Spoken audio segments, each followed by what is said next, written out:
스님 안녕하세요. 반갑습니다. 스님 오늘의 본문의 주제는 무엇인지요? 네, 오늘은 우리들의 전생과 내생의 이야기, 그리고 붓다의 전생과 내생의 이야기 주제를 가지고 말씀드리겠습니다. 네, 좋은 설법 부탁드립니다. 우리들은 살면서 참으로 궁금한 것이 많죠. 전생에 나는 누구였을까? 사후에는 어떻게 될 것인가? 또 궁금한 것이 많습니다. 제가 중인데 일반 신도들도 일반인도 궁금하여 모두 물어봅니다. 스님, 제가 전생에 무엇이었을까요? 사후의 세계는 있는지요? 그러면 부처님을 보시면 알 텐데, 그러면서 저는 공부한 것도 있고 나의 전생을 보았기 때문에 전생도 있고 사후에 틀림없이 있다고 얘기합니다. 정말이세요? 믿겨지지 않는다는 것처럼 더 궁금하게 묻습니다. 네, 그럼 제가 제 전생 이야기와 그 궁금한 증을 알려드릴 수도 있지만, 사실인가 확인하기 해보려면 호랑이 잡으려면 호랑이 불로 들어가야 한다고 직접 들어가 보면 압니다. 수행을 통해서 알 수 있습니다. 궁금하면 당장 확인해 보시라고 합니다. 다만 조건이 있습니다.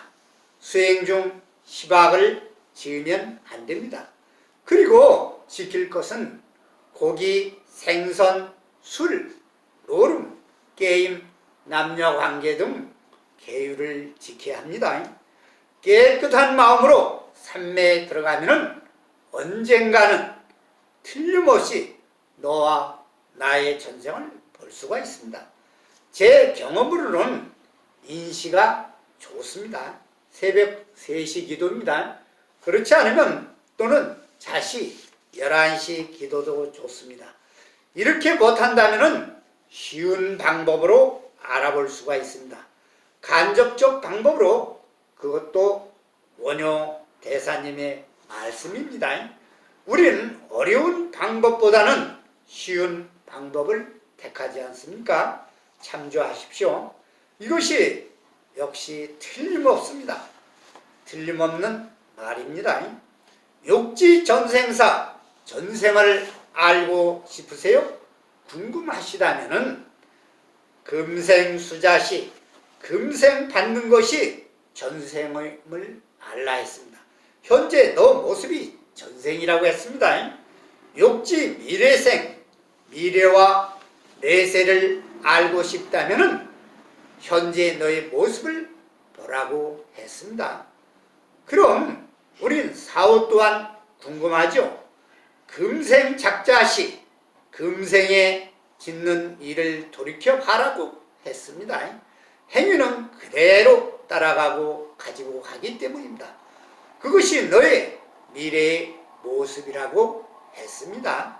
또 생자 필명, 태어나면은 없어지는 것이요, 생기면 반드시 소멸된다, 죽는다고 했습니다. 무생 무사, 죽지 않으려면 태어나지 마라. 생하지 않으면 사하지도 않는다고 그랬습니다. 태어남이 없는데 죽음이 어디 있겠습니까? 유생 유사, 이미 태어났으면 죽어야 하는 것이 자연의 이치 섭리라고 했습니다. 그러나 불교에서는 죽으면 끝이 아닙니다. 다시 삶의 연장선일 뿐이죠. 어디 태어나는 것은 자신이 업에 따라 갑니다. 콩 심은데 콩나고 팥 심은데 팥 나는 이치입니다. 참으로 틀림이 없습니다.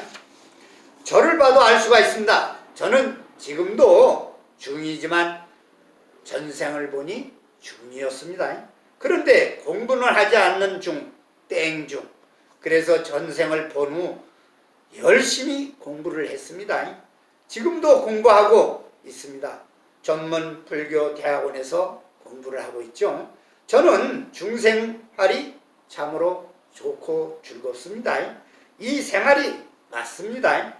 큰 깨우침은 없지만 많은 경험을 했습니다. 그래서 저는 다음 생에도 중으로 태어나려고 하고 있습니다. 보충해서 유럽에 태어나서 포교를 하고 싶습니다. 부족한 학문은 제 소원은 영국 옥스퍼드 대학을 나온 후 유럽 중심으로 불교 포교를 하는 것이 나의 큰 소원입니다. 그래서 늘 발언합니다. 유럽에서 태어나게 해달라고 소원대로 해주십시오. 유럽은 사실 기독교 캐톨릭이 맞지 않습니다. 불교가 그들에게 딱 맞는 종교입니다. 만약이지만 이들이 먼저 불교를 받아들였다면 인류의 역사와 문화가 달라져 있을 것입니다. 앞으로 유럽은 불교가 부흥을 맞이할 것입니다. 현재를 보면 압니다. 제가 80년대 미국에 있을 때 뉴욕주 미국 일꾼 사관학교 뒤편으로 쭉 가면은 원각사가 있는데 30만 평이었습니다. 그 자리가 원래는 유태교 여름학교 자리를 저희 스승이신 오버반 스님께서 구입하셔서 뉴욕으로 중심을 포교를 하고 또한 숭산 스님은 저 하버드 대학 앞에서 포교를 같이 하셨습니다. 유럽은 오직 하면은 종교 자유와 종교를 믿지 않을 자유일까요? 왜 그렇게 된 줄 여러분들은 역사를 통해 알 것입니다. 합리적 종교라면은 그렇지 않았을 것입니다. 중세 암흑 시대를 보면 압니다. 왜 그런 종교가 자유가 생겼을까? 그것을 한번 생각해 보시기 바랍니다. 그러면 붓다의 전생과 내생 말씀해 보겠습니다. 붓다의 32상. 붓다는 제떼바나 승원에서 지내셨습니다. 그곳에서 붓다는 제자들의 요청에 의하여 전생에 대한 기억을 주제로 하여 가르침을 베푸셨습니다. 그리하여 전생의 기억 중에 가장 특이할 만한 과거 붓다들의 이름, 탄생지, 부모, 수명, 깨달음을 얻은 나무 이름, 중요한 두 제자, 가까이 모셨던 제자들 중에 대해서 열거하셨습니다. 그런 후 붓다는 최초의 디파시 붓다의 생에 대해서 제자들에게 말씀하셨습니다. 탄생으로부터 위대하고 원만히 열반에 들기까지의 생애를 어느 붓다에게서나 거의 동일한 중요 사건들 중심으로 설하셨습니다. 모든 붓다들의 생에 있어서는 공통되는 사건들을 필연적으로 법성, 따르마라고 부릅니다. 즉 보살은 도솔천 천신의 몸에서 죽어 기억의 암을 갖춘 채 모태에 든다 했습니다. 모태에 들 때 지구에서 마신 범신 천신의 아들 넷이 사방의 보살님들 보살의 어머니를 지킨다고 하셨습니다. 보살이 모태에 있을 때 보살의 어머니는 자연히 계율을 갖춘다고 했습니다. 또 남자들에 대해서 애욕을 일으키지 않는다. 또 세속의 즐거움이 자임이 갖추어진다. 또 병환이 없고 지치지 않으며 자신의 태안에서 크고 작은 부분이 모두 갖춰지고 감관이 열등하지 않는 보살을 본다. 보살이 태어난 지 7일 만에 어머니는 돌아가셔서 도솔천의 천신의 몸으로 반드시 10달 보살핀 뒤에 출산한다. 보살의 어머니는 선체 출산한다. 보살이 태어나서 나오면 천신들이 먼저 받는다. 보살이 태어나서 나오면 4명의 천자들이 받아서 땅에 닿지 않게 한 뒤 보살이 어머니 앞에 세우고 출산을 축하한다고 했습니다. 보살이 태어나서 나올 때는 어떤 불순물도 지지 않고 깨끗하게 나온다. 보살이 태어나서 나오면 하늘에서 덥고 찬 두 가지 물 이름이 나타나 그것으로 목욕한다고 그랬습니다. 태어나자마자 자신의 두 발로 굳게 서서 북쪽으로 7걸음을 움직여 하얀 차양 아래서 모든 방위를 둘러보며 황소와 같이 말씀하신다고 했습니다. 나는 세상에서 제일이다, 최고이다, 최승이다. 이것은 마지막 탄생이며 다시는 존재를 받지 않는다. 보살이 모태에 나올 때 온 우주가 진동하고 온 우주에 무량하고 훌륭한 광채가 나타난다고 했습니다. 그러면서 비파시 보살은 32가지 위대한 사람의 특징을 지니고 태어난다고 했습니다. 그것은 발바닥이 평평하다, 발바닥에 수레바퀴 자국이 있다, 즐거움, 행복입니다. 손가락이 가늘고 길다, 손발이 매우 부드럽다, 손가락 발가락 사이에 얇은 비단막 같은 것이 있다, 육지에서나 바다에서나 자유스럽다는 겁니다. 발등이 높고 원만하다, 발꿈치가 원만하다, 장단지가 사슴다리와 같다, 팔을 늘어뜨리면 손이 무릎 아래까지 내려온다, 남근이 오므라져서 몸 안에 숨어있는 것이 말의 것과 같다. 이것은 남녀 관계가 끝났다, 음욕이 없어졌다는 것을 표현하는 것입니다. 키가 두 팔을 편 것과 같다, 키가 매우 크시다고 했습니다. 모공이 새카만 털이 나 있다, 몸의 털이 위로 쏠려 있다, 온몸이 황금빛이다. 이건 변치 않는 것을 말하는 것입니다. 항상 몸에서 솟는 광명이 한 길이나 된다고 했습니다.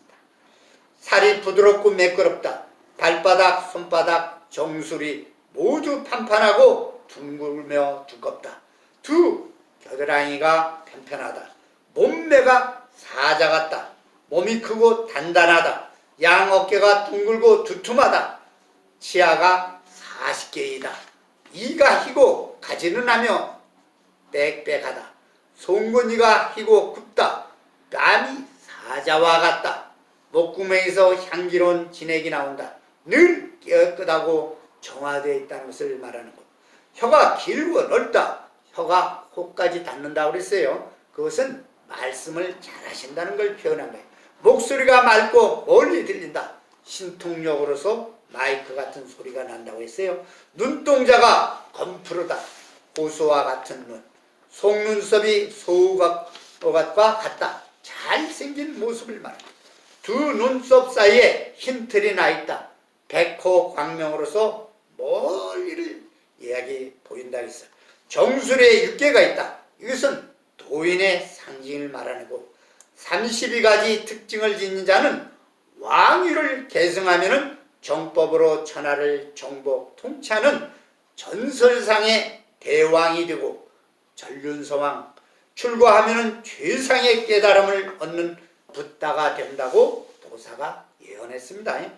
부왕 반두마는 태자를 출가시키지 않게 하려고 고심을 했죠. 그러나 4번 공원으로 유람을 가면서 점점 인생의 허무함을 태자는 느끼게 되고, 4번째 출가자를 보고는 그 자리에서 출가를 했습니다. 그런데 보살은 혼자 떨어져서 고요히 앉아 마음으로 열심을 사색을 합니다. 늙고 죽음이 있어 세상은 들어가기 어려운데 그 늙고 죽음에 벗어남은 어째서 알 수 없는가. 보살은 기대와 함께 일어나 연기 진리의 깨달음을 얻습니다.